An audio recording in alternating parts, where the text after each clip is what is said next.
দর্শক, এই মুহূর্তে আছি ঢাকা বিশ্ববিদ্যালয়ের দোল চত্বরের সামনে, অর্থাৎ শহীদ মিনারের পাশেই সড়কে রয়েছে।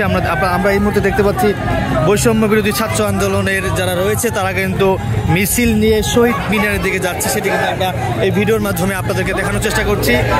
আজকে ভোর থেকে কিন্তু শহীদ মিনারে কিন্তু বাংলাদেশের যে কটা জেলা, অর্থাৎ বিভিন্ন জেলা থেকে বৈষম্য বিরোধী ছাত্র আন্দোলনের যারা রয়েছেন তারা কিন্তু খণ্ড খণ্ড মিছিল নিয়ে শহীদ মিনারে অবস্থান নিয়েছেন।